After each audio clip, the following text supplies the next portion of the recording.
Hello,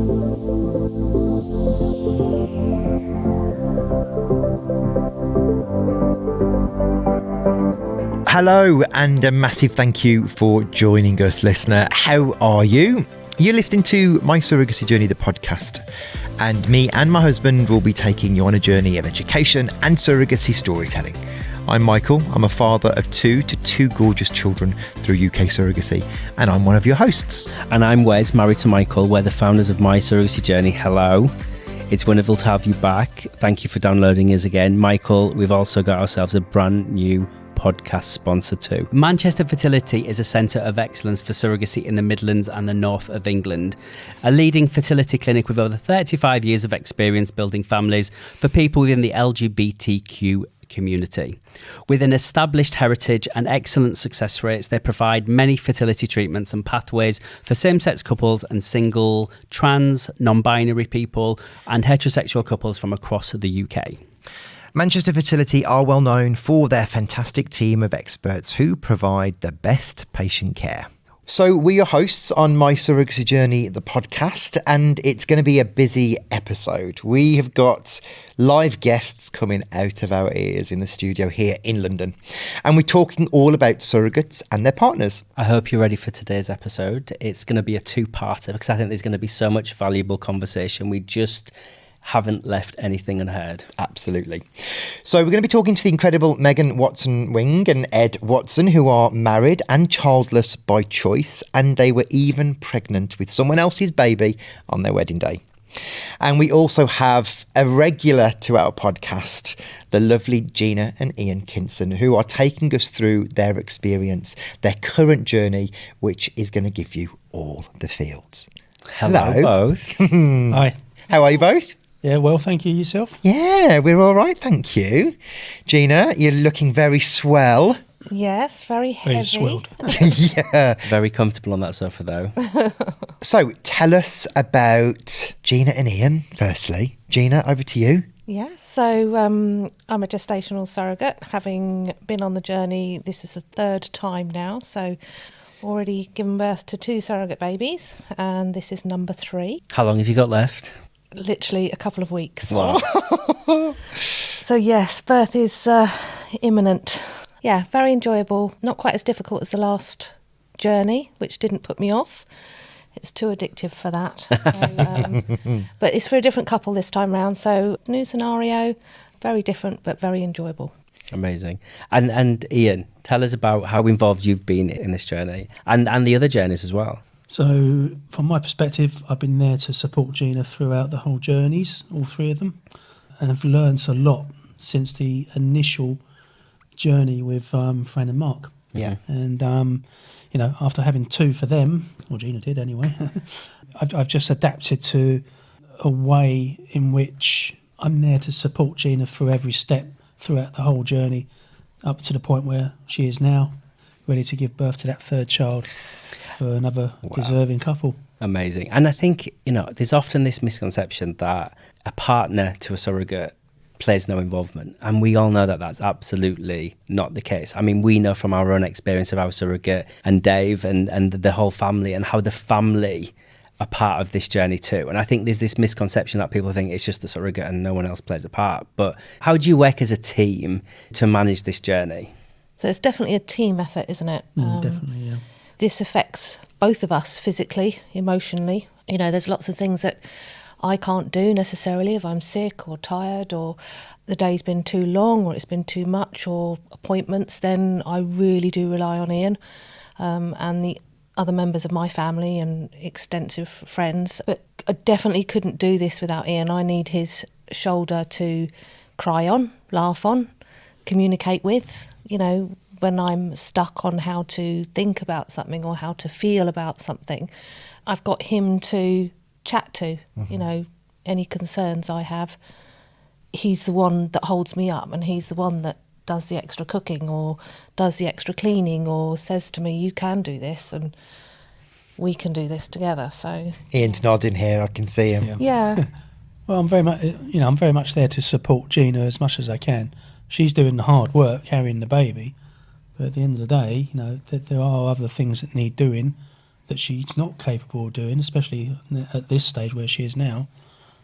So yeah, I've just taken it upon myself to do it. I mean, we work as a team at the end of the day, and the idea is that we get through it as a team. And that just doesn't include me, that can include our kids as well. Yeah, and absolutely. the kids have got to be supportive. They are, thankfully, and she's also got a network of friends around her as well as I have, to help with the day-to-day, things. Such. And I've had the privilege of knowing you both for a number of years now, and I think one of the biggest lessons, I think, I admire just your connection. And if my own marriage can feel so tight as how the two of you are and the way you support one another, as an outsider looking in, you're just so in tune, and it's just wonderful to see. And I think that for me is when you can see it working, and you don't almost have to communicate to one another. You're just so in sync as a couple. It's just wonderful to witness from the outside. So I just wanted to say that, because I think you're both incredible, and it's just wonderful to see how in tune you both are. Yeah, thank you. Now, invariably, there are going to be some challenges, even when it's at the early stages, when you look back to maybe your first journey, you're now on your third. What are some of those kind of, not bumps in the road, but what are some of the things that have not caused problems, but have been a challenge? To begin with, when we first set out on our first journey, we were so nervous. We were really sort of unsure of how to behave, how to navigate. We're a lot more settled and relaxed this time round. I don't think we worry nearly as much, because I think the ultimate thing about surrogacy is just to be yourselves and to be open and honest and just communicate all round, between each other, between you and the IPs, and with everybody involved, really. I mean, yes, like you say, when we first started, it was the unknown, certainly for me anyway. Yeah. Also for Gina as well. We weren't to know what to expect for either of us going forward. But you're kind of like an old hat at it now, aren't you? That's the old. we know what to expect. We know how things are going to, transition throughout your journey, and then it's just giving that reassurance to the IPs that they're in safe hands, basically. Totally. Yeah. And the experience that comes with hindsight and just listening to your body and your marriage and the connection that you all have, and I think the communication is that key piece of how all of this unfolds. What was it like, Im, from your point of view, when you were telling your colleagues or your friends? I'm always curious to understand how that type of thing goes down. For when Gina first started? Yeah. Again, the naivety there probably of people not knowing what was involved, and they couldn't get their head round why Gina would want to do that. As similar to me, when I first was introduced to surrogacy, I couldn't understand the reasoning why, as to why Gina wanted to give birth to another baby that didn't belong to us. But then again, once we got to know the intended parents and the reasons why they were looking for someone to carry a child for them, then it made it click with me. I clicked more then, and then I understood the reason why Gina wanted to do it, and I explained it just to a point where, I just said, look, we've had our children, but Gina and I wanted to give back something to other people. Gina in particular, obviously, because she's the one carrying the baby, and the best way we could do that is to give a child for someone who couldn't have their own. And people were shocked at first. Yeah. Still couldn't understand it. I think the perception of Gina carrying a child, is she going to get attached to the child? Which is what everyone always thinks, don't they? Everyone thinks that automatically, yeah. But again, when you explain a little bit more, that it's not just something you just jump into. No. There's steps to go through. That you have to speak to people. You get a lot of information from people. You find out more about it before just jumping in as Totally. such. People become invested as well, don't they? The amount of clients that you've got that ask about it, really. Yeah, how the journey's going, how I am. Yeah, exactly, what even the girls, who are 7 and 4 now, people that we have known just through work ask how the girls Still are. ask? Yeah. How amazing. Yeah, I mean, I go and see lots of clients all around the country, and I've known them for a similar period to the age of the girls, so the last 9 years. But the last 7 years, they've known me, and they've known part of me being Gina, who's been that surrogate mother. So I'm always being asked when I go back, "How's your wife? Is she doing it again?" Actually, well, Yeah, you're last pulling couple up. of years.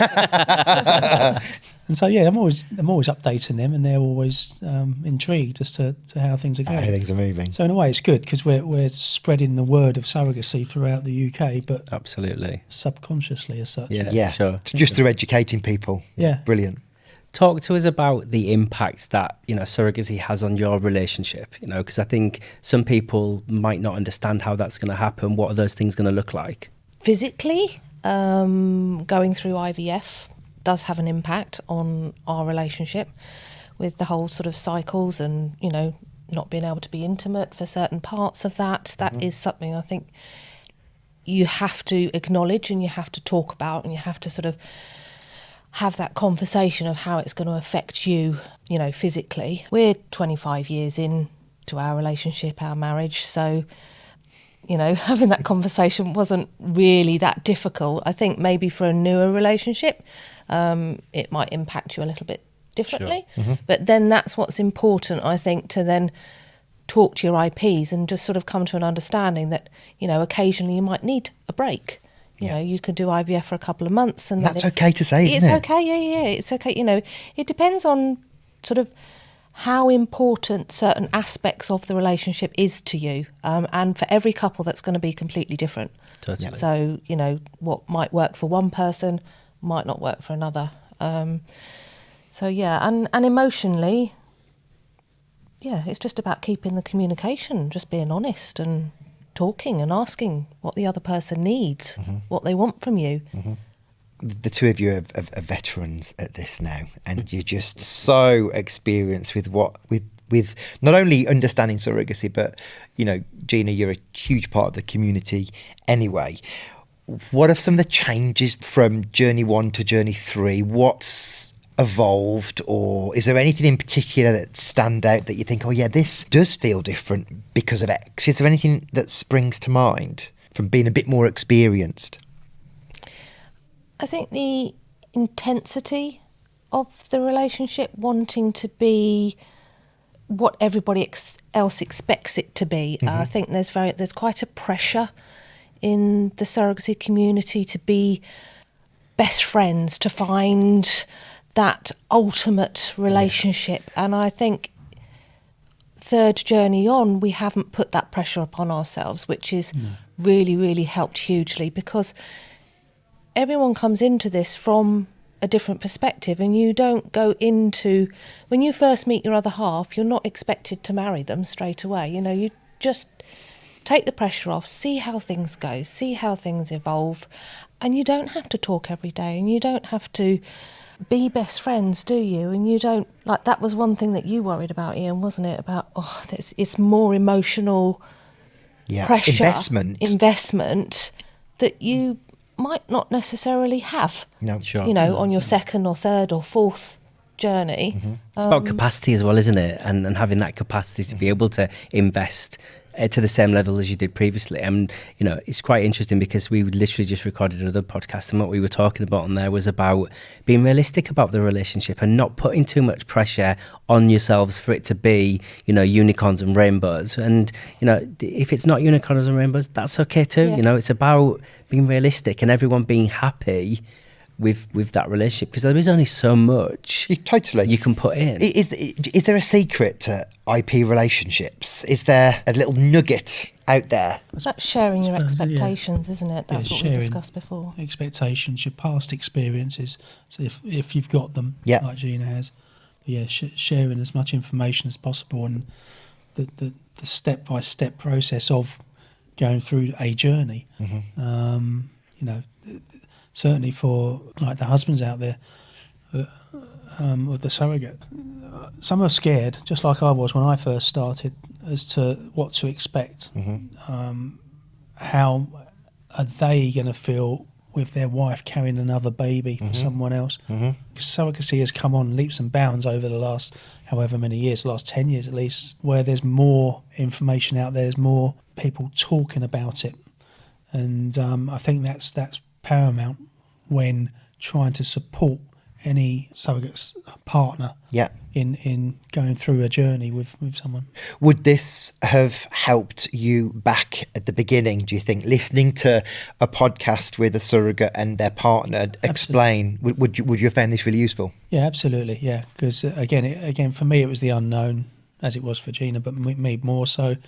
I wouldn't say I was anti it, but I wasn't very keen on Gina doing it initially. Because you'll be worried, with risk to health, and what's it going to feel like having your wife carry someone else's baby. I totally get all of those types of concerns. But at least now we have the network of support that we have, especially through things like MSJ and other organisations, and it really helps.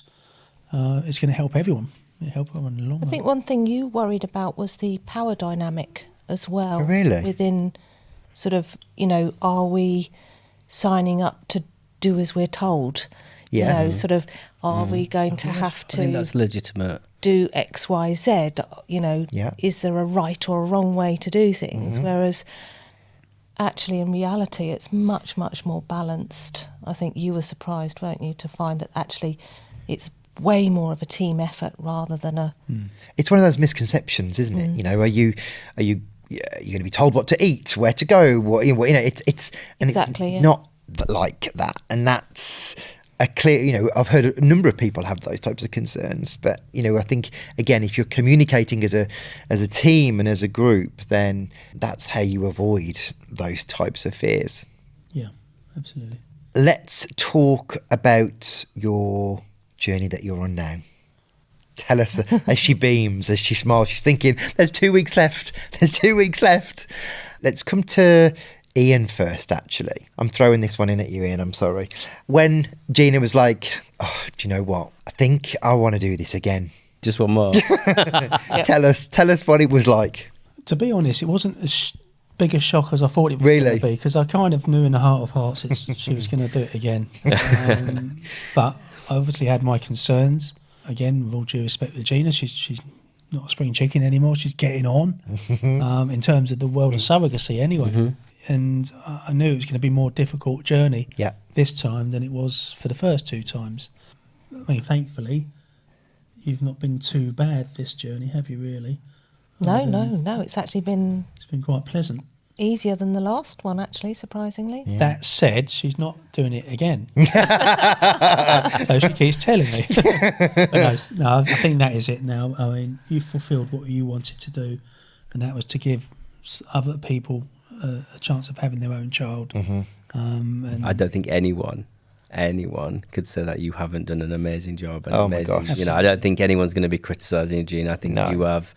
If you hung your boots up after this one, I think there's no judgment here. No, not at all. I'm super proud of her as well. She's done really well. She's amazing.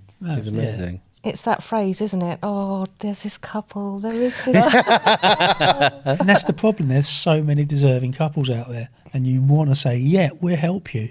I love how you we. Totally. I love, and again, this comes back to, it makes me quite emotional, just the connection of how you both are, and it is always on. You've got her back, she's clearly got yours, and you make this decision together. As a we. It's a royal we. We want to help, because it is about both of you. You can't do this on your own. This is you are a connected team, and you have to do it together. Absolutely. Yeah, absolutely. My rock. Amazing. So, Meg and Ed, let's hear about your story. Tell us about your journey. So, when lockdown hit, like I think many people, I was on furlough and questioning what to do with my days. So I looked into egg donation, did that twice with your help. You did all of my needles when I didn't want to do them. And then I sort of started talking to you about surrogacy, and it was one of those things where we spoke about it, and maybe we will, maybe we won't if the timing's right. Then we met you two, and it went from there, early 2021, and it's been a part of our lives ever since. And how is it for you, Ed? To be honest, I didn't really feel one way or the other in terms of, I had no feelings against it, and I was only supportive kind of thing, because at the end of the day, it's not a massive toll on me physically or anything like that. I'm just there to support.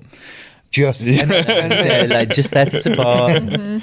For me, I thought it was fantastic. The whole concept of where you've got lots of people, fertile, hetero people who can just have families at will. I think they kind of take it a little bit for granted, the privilege of having a family. Now, obviously, everyone's got different concepts of what family unit is. Ours is us plus animals. Other people will be them plus kids. And not everyone has that opportunity. And the fact that Megan wanted to give that opportunity to people and help others complete what their concept of a family unit was, how could I not be supportive? I think that was really articulate. So gorgeously put. The two of you are childless by choice. You've got some gorgeous fur babies. And furless. and furless, actually. Yeah, that's very true. Let's We're not discriminate, Michael. Just navigate our listener through the choice of not wanting children at this current time, or just educate us on that, because I think that's really important. Yeah, so for me personally, I have no issues with people who have kids. I'm not someone who's like, it's right or wrong. It's just, for me personally, I never saw myself as a mum. I don't have that sort of maternal instinct in me. And also I think with the way the world is, and, the cost of living crisis and housing crisis, and so many people don't have homes and they can't heat their homes, and I think I wouldn't want to bring a kid into that. But that's not to say that people that do bring their kids into that they shouldn't be doing that. It's just I personally couldn't see I just personally couldn't see myself doing that. And you were I'm fairly similar. So I mean, I was always introverted when I was younger, and I wasn't that much of a social being kind of thing. And I think it's kind of an extension from that I like what I have with my wife and our animals and stuff. And I've got 2 nieces which I love spending time with, but it's the concept that that's not my 24/7, 6 hours a day, 8 hours a day spending time with them, fantastic. But the fact that I get to give them back is brilliant as well. That's one of the privileges of being an uncle or an auntie. You can just go, see ya. Yeah, give them sugar, teach them a few naughty words, and pretend like we didn't do anything. Didn't learn that from us. That's just like our children's uncles. Ed, so when Megan said to you, look, this is something I want to do, what was your initial reaction, and how did it, what was your initial thoughts around wanting to do that? Yeah, my first thought was, that's fantastic that you want to be that altruistic and do that. The second one was, let's make sure we think of all the eventualities, everything that could go wrong as well as what could go right. And then it was purely about finding the right people to do the journey with, because as much as we'd be going for a journey ourselves, we also, it's not a team of 2 like in a, if you will, traditional pregnancy. It's a team of 4, and there'll be times that, I know from my sister-in-law how difficult pregnancy can be, and I know from friends and stuff like that. So there's going to be times where it's going to be hard. You need to have that right connection with people to be able to get through those hard times together. And did you have any initial concerns? Was it about health? Was it about, did you have any concerns at all? Not really. Megan's a very strong individual, and and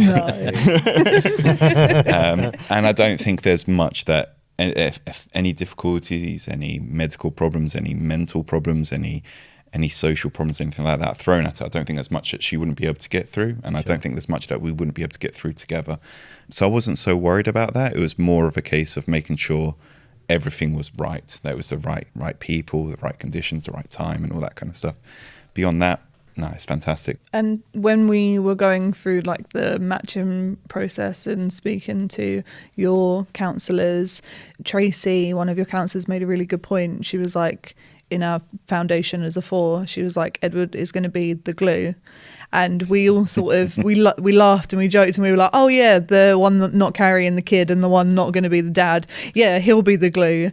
But literally after the baby was born, all of us were like, yeah, he was the foundation of us all. Like we all say it wouldn't have happened if you weren't in the picture or if you weren't as supportive. Cleaning buckets and Yeah, even the midwives wanted to keep him. But I do think that there's an underestimation with people who are right at the start of their journey about the role the partner plays. And I think some people think that their partner doesn't play a role, but I think you've said it again. You talked about we, as in you as a team. And I think that's one of the fundamental things that I think people underestimate, is that everyone plays a part in that journey. And that journey wouldn't be as successful if everyone didn't play their part. And that includes Ed, and it includes everyone in there. And I think people really underestimate that. Ed, sorry, I'm getting all these questions from Ed, but if looking back at your journey, was there anything that you underestimated? In my personal life, I'm not very organised. I'm very organised work-wise, but when it comes to my personal life, it just kind of disappears. And I rely heavily on Megan to make sure that everything's organised. And I think that part was, I underestimated a bit how much detail goes into it as we went through the journey around the birthing plans and all the bits and pieces that need to be in place. Luckily, I went into business ed mode on the day and made sure that everything was being checked off and that we got everything that we needed. But I think the amount that goes into it, and I think it's one that I didn't really appreciate, was the complexities that the intended parents have to go through in terms of the legal aspect. And I think I didn't really have an appreciation for how difficult it is for them and how much I'd be doing what I can to support them through it and make sure that they're comfortable so they can focus on what they need to while Meg's doing the job of growing the baby. And that's the thing, the partners play a fundamental role for surrogates that are partnered. It's being that crutch for fourth trimester when you might be thinking the world's going a bit crazy on you. You need that steady Eddie, literally, just holding you tight when you might be feeling quite vulnerable. It's all of the other little things that you can pick up. And you even consider the intended parents, which again is just... Partners are sometimes really underrated in this process, and clearly you are the glue. You're thinking of all of the people involved in this journey and not just your wife. Let's talk about you getting married, because this is one of my favourite stories. And if you, lovely listener, picked up a Sunday paper fairly recently, you would have seen this story. Looking like a Bond villain, which you both looked incredible. Tell us about how surrogacy played a role in your wedding day. So we got engaged. That wasn't how it was planned, was it? No, it wasn't. No, because I remember very specifically when you onboarded, you had a very specific timeline in mind. And the wedding was always part of that, and you didn't want to be pregnant during your wedding. Well, we were more of a case of, we like to think what is meant to be will be, and what will happen.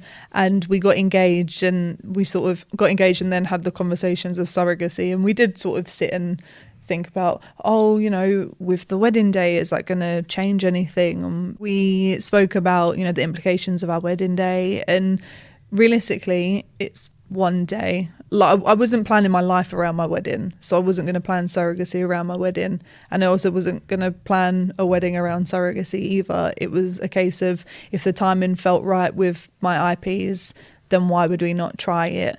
And we met, and we had like a 6 months getting to know period, and we all just sort of went, well, do you want to maybe give it a try? And I thought, well, why not?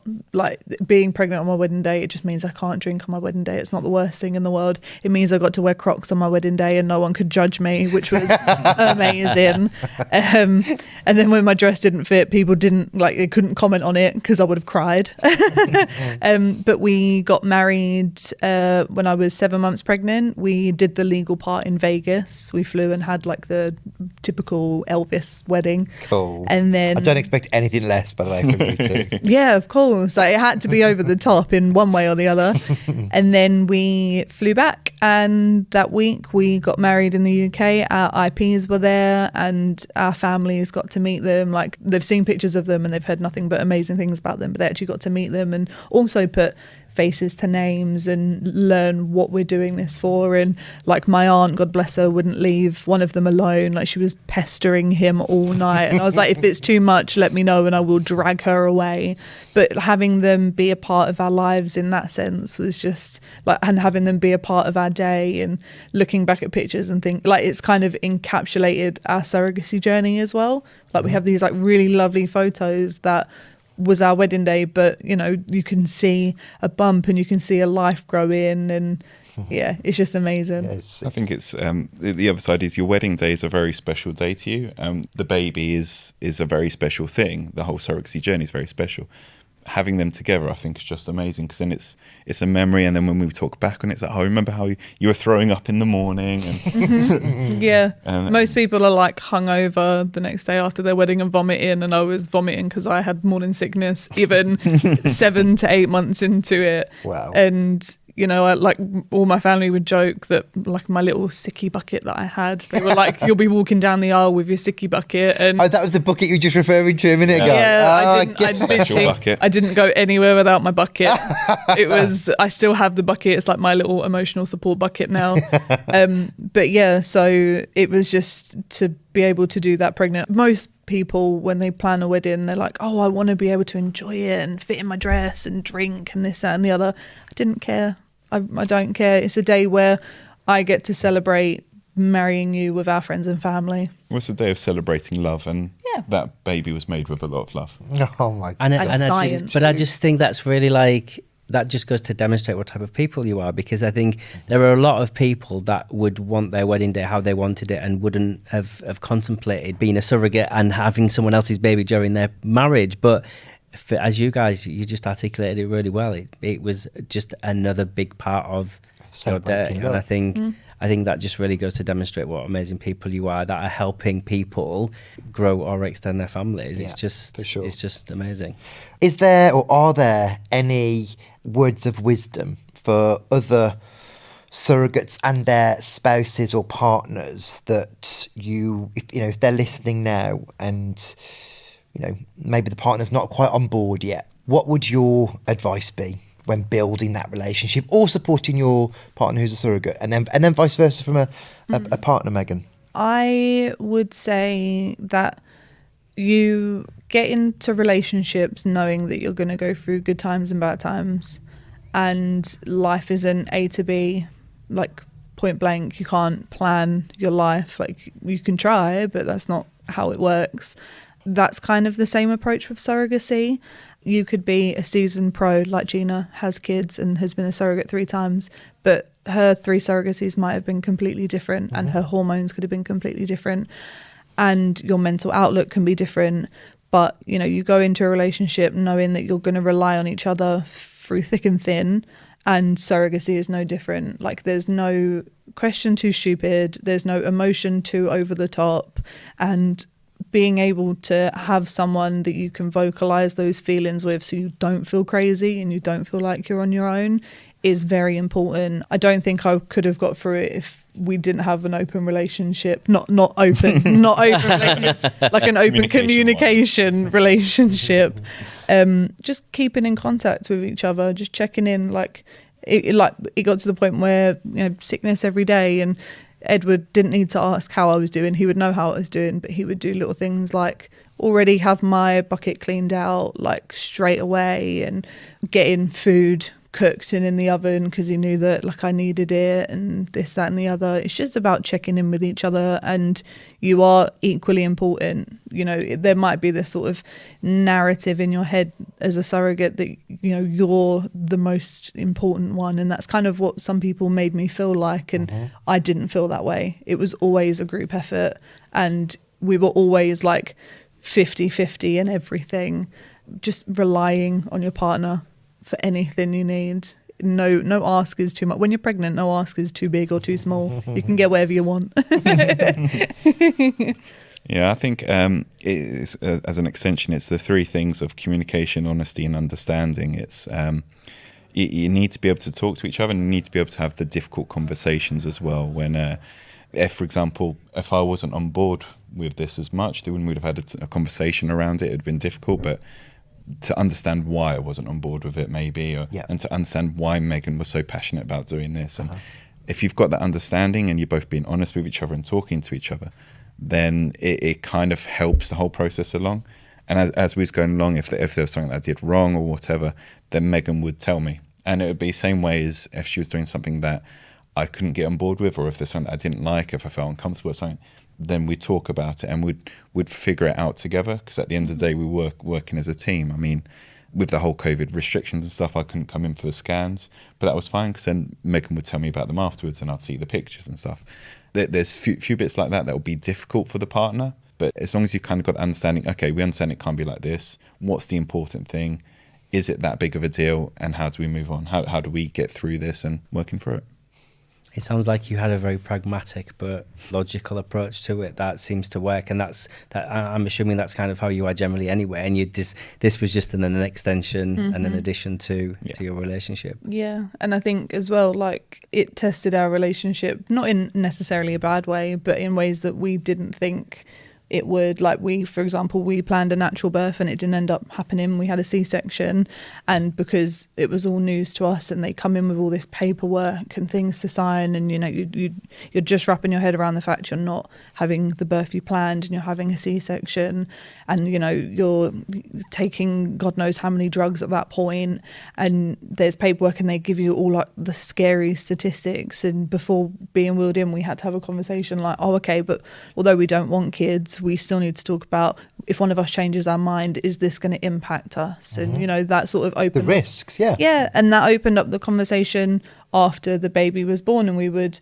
check in and be like, right, you still don't want kids? No, okay, I still don't want kids, but we need to have that conversation just in case. I love the fact that the narrative continues. Yeah, we've also sort of built our relationship on, we're adaptable to each other. So, for example, if Ed changed his mind on kids tomorrow, we would have that conversation tomorrow and see if we can sort out a resolution. We've never been a couple that hasn't spoken to each other. We've got the awareness that things change. I mean, decisions that you make 5 years ago might not be the same decision that you make now. I mean, I had long hair and a perm when I was 17. I definitely wouldn't do that again now. And this is slightly bigger than that, but it's the same concept of, we've got two very adorable nieces, and the baby that was born is very adorable. Checking in, because obviously that might change feelings and stuff. Luckily, we're both on the same page. I mean, I can't imagine we'd ever not be on the same page, but if we were, then we'd have, again, open conversation about it and figure out how do we develop that understanding and how do we go from there. But I think that approach is how you navigate through a journey well. Totally. And you take... You have to be okay to change. You have to be like, just like any traditional normal pregnancy is, that won't be smooth sailing 9 times out of 10. It won't be perfect, pitch perfect how you want it to be. And that's how it is with surrogacy. And that's the approach all of us took. We take it one day at a time, one problem at a time, one great thing to happen at a time, one bad thing to happen at a time. And I think we did okay. You did. We did right. You did. You did well, okay. There was a cute baby born, so exactly. Pass it Job to the done. win. Tick. Well, that was another great episode, and because we love you all, that's a 2-parter. So next week, make sure you download part 2. Don't forget, if you need your podcast fix, we're back every Monday, proudly sponsored by Manchester Fertility, a leading fertility clinic with over 35 years of experience building families for people within the LGBTQ plus community. If you want to find out more about My Surrogacy Journey, then please head over to our website, mysurrogacyjourney.com, or find us on Instagram, official My Surrogacy Journey. And if you like this episode, then please subscribe to the series. We'll have another episode coming out weekly. Thank you for listening. We have been your My Surrogacy Journey podcast hosts. Goodbye. Goodbye.